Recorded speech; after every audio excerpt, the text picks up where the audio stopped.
Hello guys, আমি সুস্মিতা। তোমরা দেখছো সুস্মিতাস ব্লগ। আশা করি তোমরা সকলে খুব ভালো আছো। আমি তো খুব খুব খুব ভালো আছি। আজকে রেডি হয়েছি দিদির বিয়েতে যাব বলে। তো সকালবেলা গায়ে হলুদ অনেক রিচুয়ালস আমি মিস করে গেছি। সকালবেলা ছিল বৃদ্ধি, তারপরে দধিমঙ্গল, সব কিছু মিস করে গেছি। তো আমার কাজের জন্য কালকে রাত্রিরেই যাওয়ার কথা ছিল, কিন্তু কাজের জন্য আর যেতে পারিনি। তো কালকে মেহেন্দি ফেহেন্দিও হয়ে গেছে। তো কোনো রকমে আমি নিজে বাড়ি বসে একটু মেহেন্দি টেহেন্দি করে নিয়েছি। তো আমরা যেতে পারিনি কালকে রাত্রিরে, তো আজকে সকাল সকাল যাব। তাও দেখো না, বেলায় হয়ে গেল, 9:30 প্রায় বাজতেই যায়। তো পুরো একদম রেডি হয়ে নিয়েছি গায়ে হলুদে যাবো বলে। তো চলো আজকে সারাটা দিন কতটা মজা করব, কি কি করলাম না করলাম সব কিছু তোমাদের সাথে শেয়ার করব। তো চলো তাড়াতাড়ি বকবক না করে তাড়াতাড়ি বেরোনো যাক। ফাইনালি বকবক করতে করতে চলে এলাম আমাদের লোকেশানে, যেখানে আমার দিদির বিয়ের পুরো অ্যারেঞ্জমেন্টটা করা হয়েছিল। দেখো, প্রীতি উইথ দীপক, কি মিষ্টি লাগছে না দুজনকে একসাথে। তো এখানেই ওদের বিয়ে হবে। ভিলাটা বেশ সুন্দর করে সাজানো হয়েছিল। তো যেতে যেতে নজরে পড়লো এই ভিলার মধ্যে থাকা এই মন্দিরটা।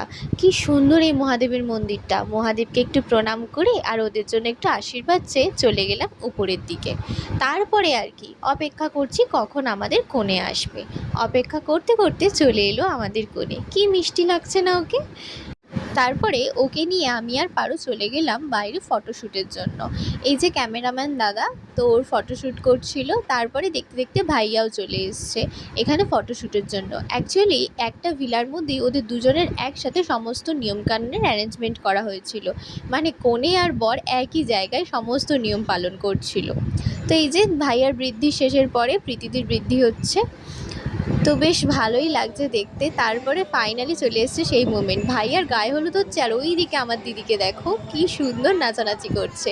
এরকমই হয়, ভালোবাসার মানুষগুলো যখন পূর্ণতা পায় তখন তাদের মনে এরকমই আনন্দ উচ্ছ্বাসে ভরে ওঠে। তারপরে শুরু হয়ে যায় ভাইয়ার গায়ে হলুদের অনুষ্ঠান। ভাইয়ার গ্রামের বাড়ি যেহেতু উত্তরাখণ্ড শ্রীনগরে, তাই ভাইয়ার মা বা দিদি কিন্তু কেউই আমাদের এই বাঙালি মতের নিয়মকানুন জানেন না। তাই প্রীতিদিরই বাড়ির লোক কিন্তু ভাইয়ারও সমস্ত নিয়মকানুন পালন করেছিল। তো এই যে ভাইয়ার গায়ে হলুদের অনুষ্ঠান প্রায় শেষ, আর প্রীতিদির গায়ে হলুদ হতে হতে চলে এসেছিল বৃষ্টি। এই যে শুরু হয়ে গেছে সমস্ত নিয়ম। আচ্ছা, তোমাদেরকে বলি যে প্রীতিদি আমার কেমন দিদি হয়। আসলে প্রীতিদিরা হচ্ছে ব্রাহ্মণ। তো ওর ভাই এবং দাদার পৈতের সময় আমার মা বাবা ভিক্ষে মা বাবা হয়েছিল। তো সেই সূত্রে কিন্তু আমরাও কিন্তু একে অপরের ভাই বোনই হলাম। তো প্রীতিদি সেই সূত্রে আমার প্রায় নিজেরই দিদি বলতে গেলে।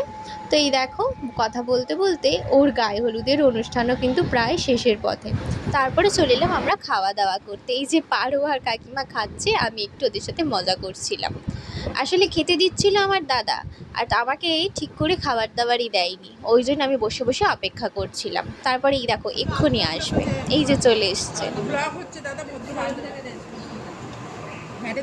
এই ক্যাটারার দাদাটা একটা মেয়ে খুঁজছে, যদি কেউ পছন্দ করেন একটা মেয়ে জোগাড় করে দিন।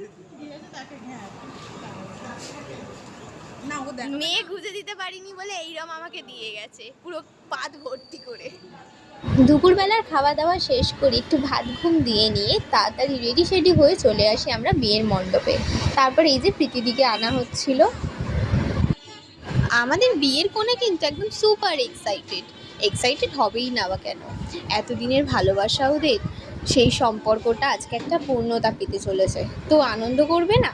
দেখো ওর বরের চারপাশে ঘুরছে, সেখানেও কিন্তু লুকিয়ে লুকিয়ে আমাদের সাথে ইয়ার্কি মেরে যাচ্ছে।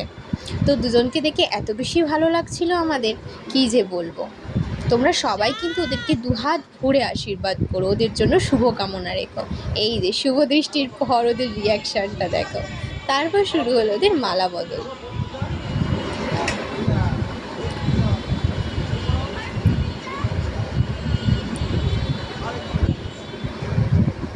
তারপর একে একে বিয়ের সমস্ত নিয়মকানুন, এই যে খই পোড়ানোর অনুষ্ঠান।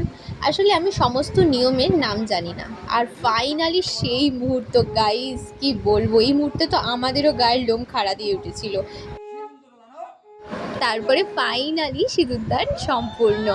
আর আমাদের আওয়াজ আর দিদিভাইয়ের রিয়াকশান দেখে বুঝতেই পারছো যে আমরা কতটা বেশি এক্সাইটেড ছিলাম। আর ওর বর দেখেছে ওকে কত ভালোবাসে, নাক ভর্তি করে সিঁদুর পড়েছে। আর এই দেখো, তারপরে ভাইয়া ওর জন্য একটা গিফট এনেছিল, একটা মঙ্গলসূত্র, সেটা পরিয়ে দিল। তারপর চলে এসেছি এদের কাছে। সেদিনকে শুভদেরও ইনভাইট ছিল। তো এই যে ওরা খাচ্ছে আর আমি ওদের ব্লগ করছিলাম। তো এরা হচ্ছে সব আমার দাদার বন্ধু বান্ধব। তো শুভও যেহেতু আমার দাদার বন্ধু, তো সেই সূত্রে শুভরও নিমন্ত্রণ ছিল। তো এরা সবাই একসাথে খেতে বসে পড়েছে, আর এদের পরেই আমরা বসে গেছিলাম। তখন বাজে প্রায় রাত্রি 2টো। তো ওই জন্য আমাদের আর খাওয়া দাওয়ার ভিডিও করা হয়নি। তো এই দেখো শুভ আমার সাথে একটু ইয়ার্কি মারছিল। তারপর চলে এসেছিলাম আমাদের নবদম্পতির কাছে।